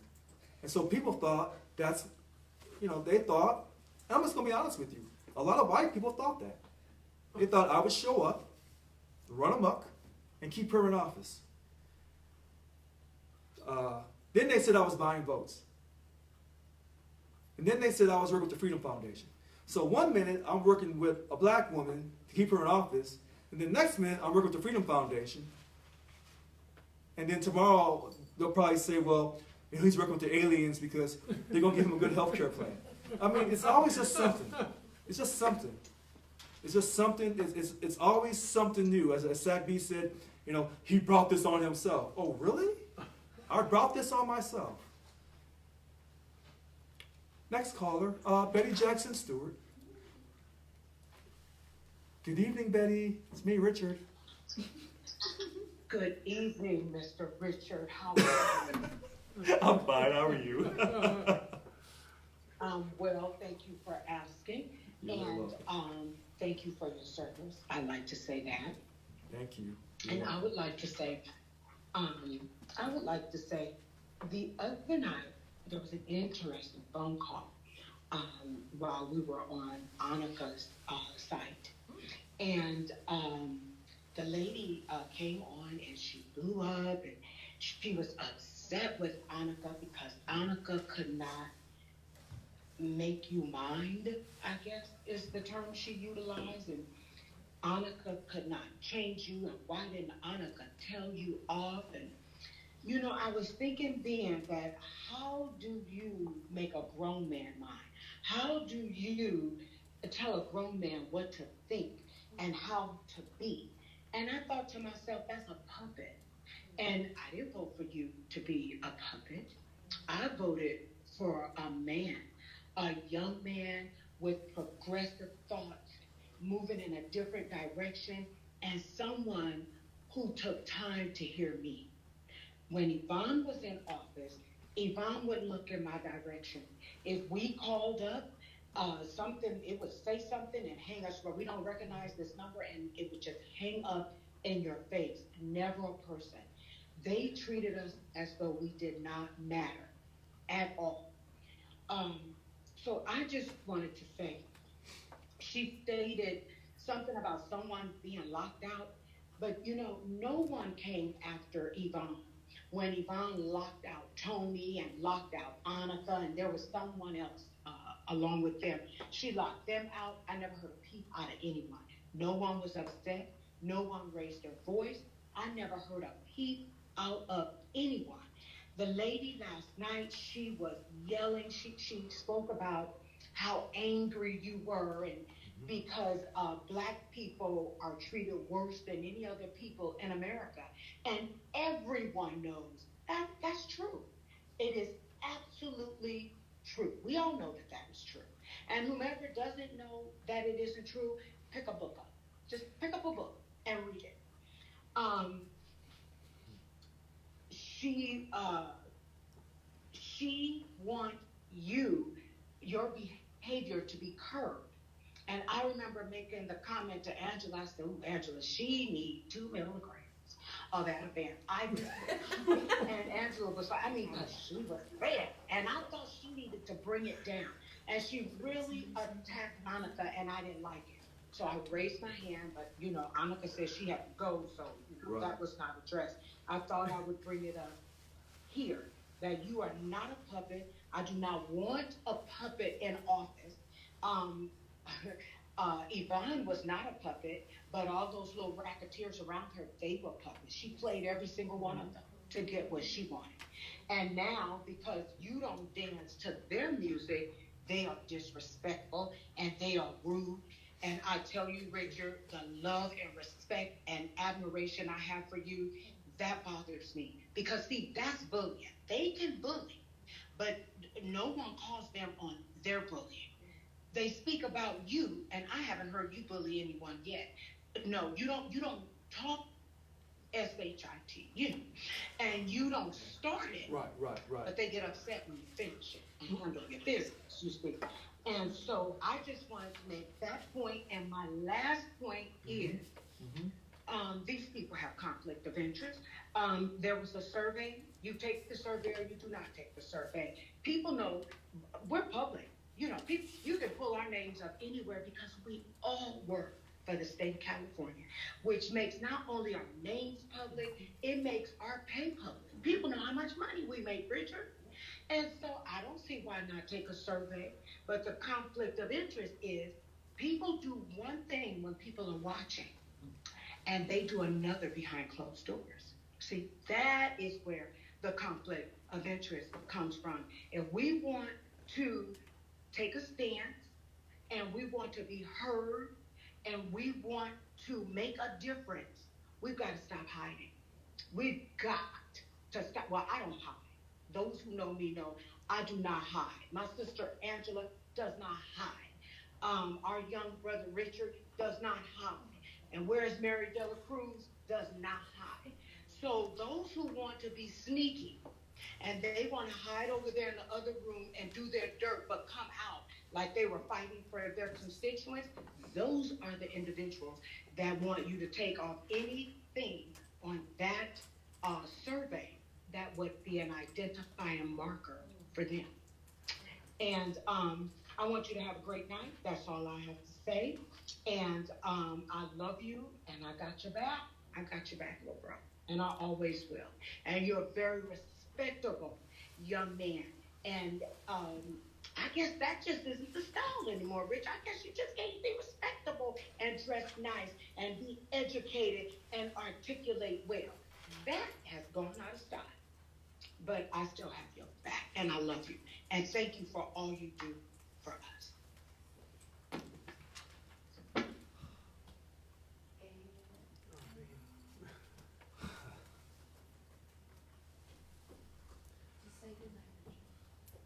No, we're going to keep going. See, it's that kind of call that fires me up.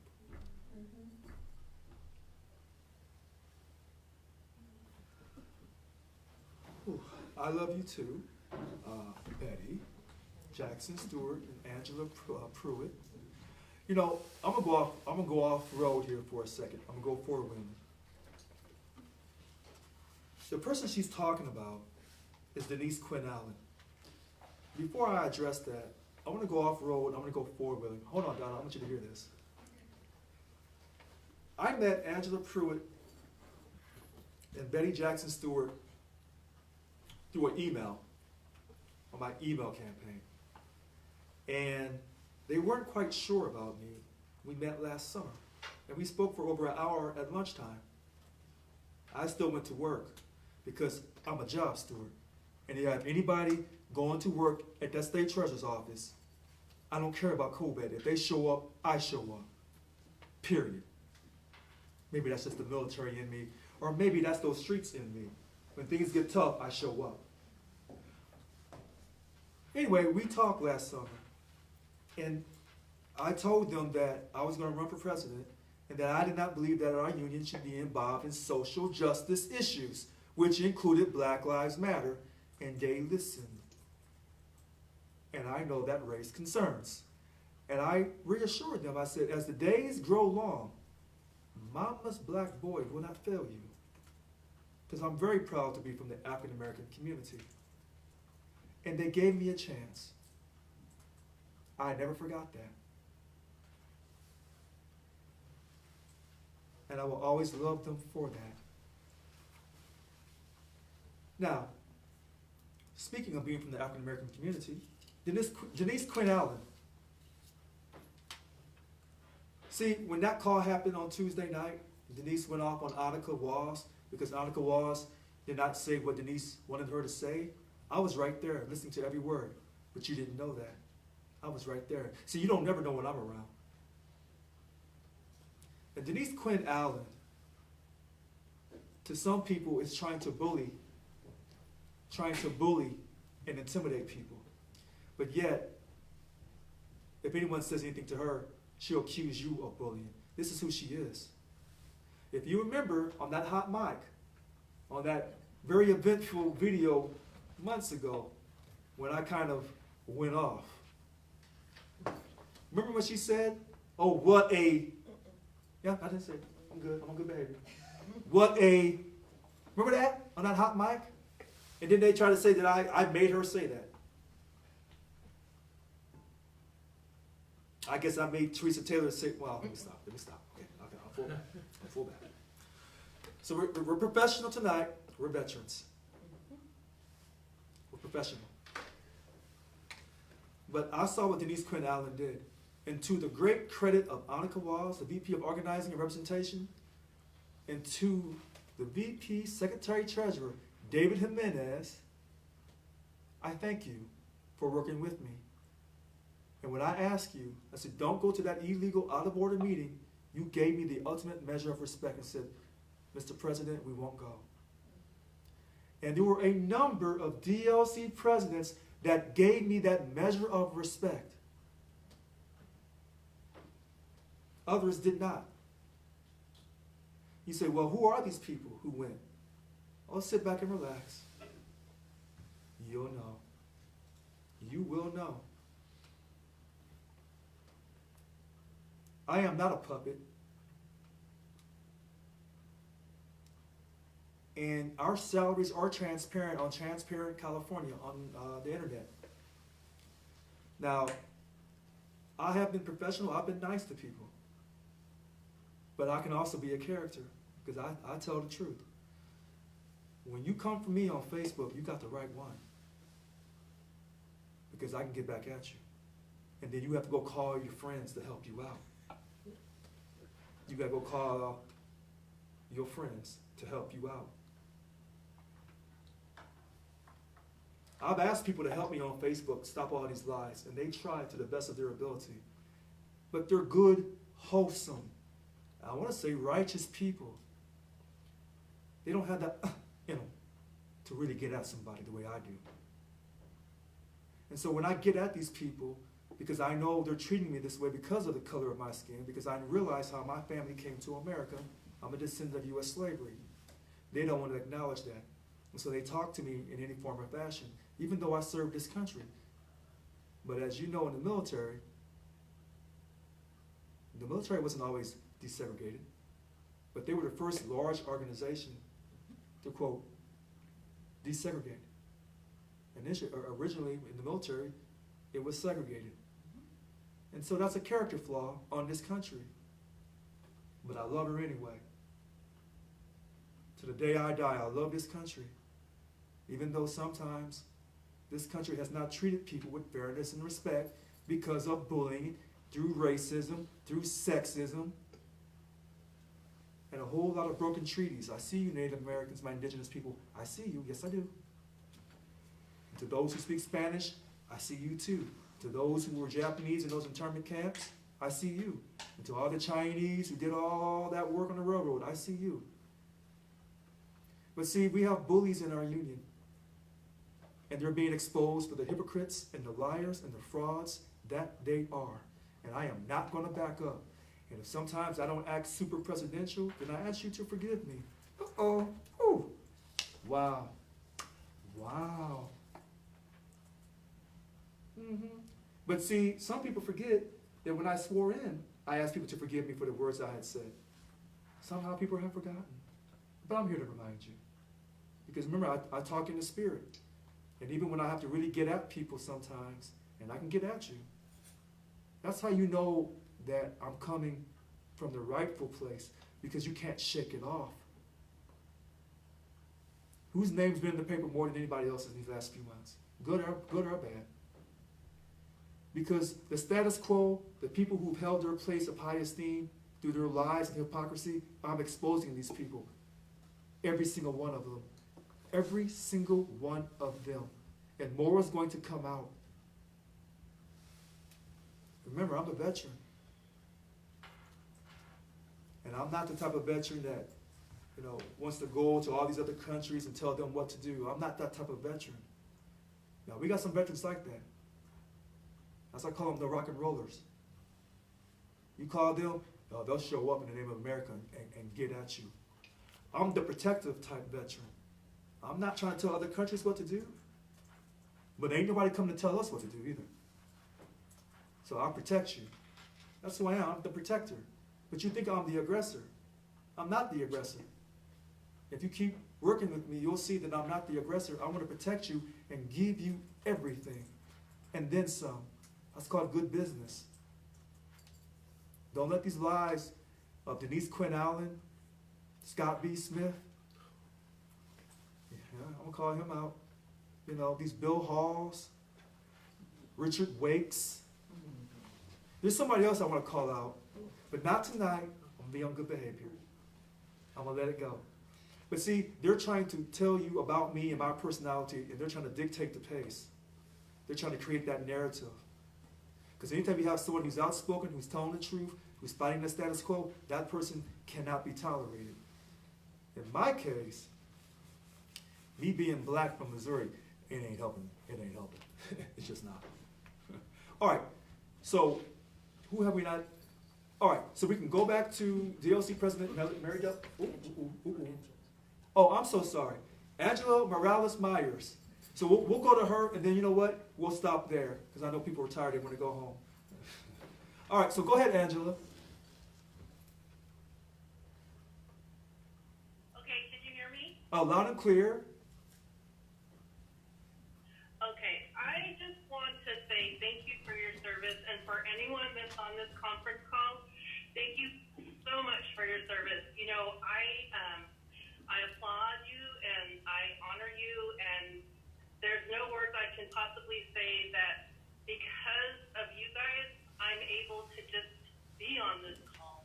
I mean, that's just the truth. You gave me the freedom to be able to state whatever I wanted to state, and I appreciate it more than you can. I was too chicken to go into the military, and you know what? But I have people like you guys that you know what, did me the honor of doing that for me, so I appreciate you guys so much. Thank you. You know what? May your guys' day be the greatest. Thank you. Listen. But go ahead, I'm listening. so I wanted to just, I wanted to say something because it really, you know, I support you. I support what you're trying to do. You know, I've got people that I've asked them, hey, you know what? If I have you sign a petition, would you do it? You know, because I try. I'm not like a. I don't know. I've been a job steward before, but I asked them, would you do me the honor, and would you really, like, you know, sign this petition if I asked you to? And I mean, you know, I just want to go out to the members, educate them in our DLC. And they're like, yeah, Angela, of course we will. And, you know, no problem. What is it for? And I said, well, do you know what currently is going on in our union? And they're like, no. And I said, okay, well, great thing. Shout out to Nancy Martinez, DLC President 729. She's, you know, she's newly elected. She ran unopposed, but that doesn't mean that she's not doing what she's supposed to. So, yeah, our DLC was one of those ones that we didn't know what was going on. Okay. Our DLC voted for stuff that never went out to the membership. We never knew. Now we have this opportunity to know these things and to let people know. The other thing that really bothers me, I guess, is, well, it doesn't bother me. I shouldn't say it doesn't bother me.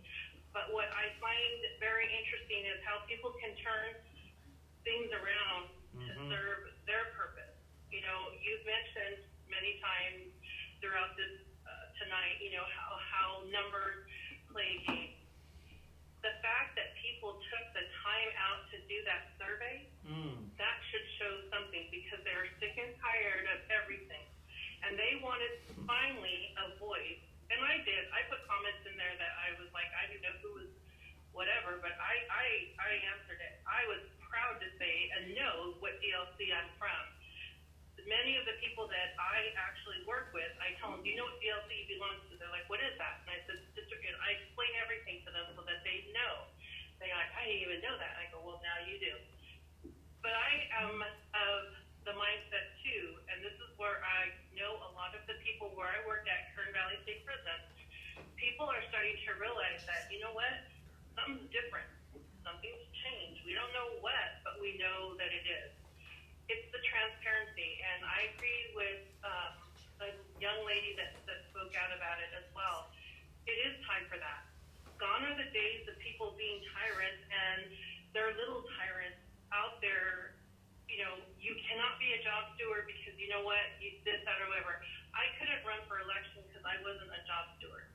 Now, am I qualified to be a job steward? I'm going to tell you right now, I probably can go up against the best, and I do a dang good job. And I'm not tooting my horn because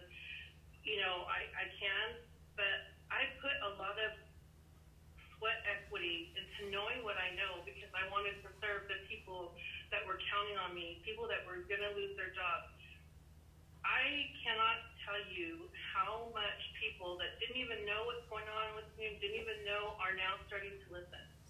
They're like, well, how come they're not giving this president a chance? And, you know, if Yvonne was here, and they didn't even know her, like, if Yvonne was here, you know, that would never happen. And someone has said that tonight. Exactly. So why now?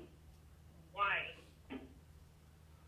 Those are the questions that I want to ask those individuals. Why is it okay to have double standards for you? And for your constituents, you would, in a heartbeat, tell them something. So, with that being said, all I have to say is this. For those of you that were part of that little thing going on, your day is coming. People are realizing that, you know what, you're not as where you should be. And you better change and stop fooling yourself, or you're going to end up somewhere where you don't want to be. That's all I have to say. You know what goes around comes around. And it comes around even worse for those that are trying to do something that's not right. May not be today, may not be tomorrow, but soon enough, your DLC is going to find out what you're doing, and guess what?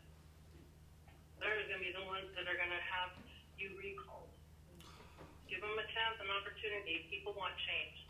So Richard, keep doing what you're doing, and let, you know, the membership speak to it, because they'll come out. Trust me, they will. That's all I have to say. Well, Angela, you're the last caller. I see people with their hands raised, but I don't want to keep people here any longer. People want to get to their holiday. Thank you so much for your inspirational call. So we're going to end on a good note. This has been a good call tonight. I know a lot of people are, and I've told people, I said, it's Veterans Day tomorrow. I will act accordingly. Listen, in this country, you have the freedom of speech, freedom of religion, freedom to bear arms, currently. And I'm pro-Second Amendment to the very end. But we have this great country, even with our character flaws from the very beginning. And sometimes, you know, our country has done things that I haven't approved of. But as a veteran, speaking to another veteran, you know, we were going to give our lives to make sure that basically you have the right to act a fool. In a professional sense, we would say, you know, we would give our lives so that you can enjoy the greatness and the incredible democratic principles of the United States of America. That's what we would say professionally. But in reality, we're giving our lives so you can act up. That means you can be prejudiced, racist, you can yell and hoop and holler. You can just basically run amok. I mean, as long as you don't break the rules and the laws of whatever city or state, county you're in. But you have a lot of freedom in this country that maybe you don't have in other countries. I say maybe because Europe is a hidden gem in certain countries. So, you know, tomorrow is Veterans Day. Hopefully everyone will enjoy tonight's call. Tonight, of all the calls I've done, this has been a very interesting call tonight. Because it's touched on a lot of issues. And I think the PowerPoint, in a sense, proves that people are with me. Even though only a small group, a small percentage responded, that's okay. That means I haven't gone to enough work sites. I am going to work sites. Sometimes I tell you ahead of time, and something. That's the music playing. That means to shut up. All right, I'm Richard Lewis Brown. Tonight is November 10th, 2021. Local 1000 listens to you. It's been fun. And I can guarantee you next Wednesday night, we're going to have some more fun. And I got some stuff coming. Y'all don't want to take that time off from work and enjoy yourself. I'm going to be working. That's a promise. Good night.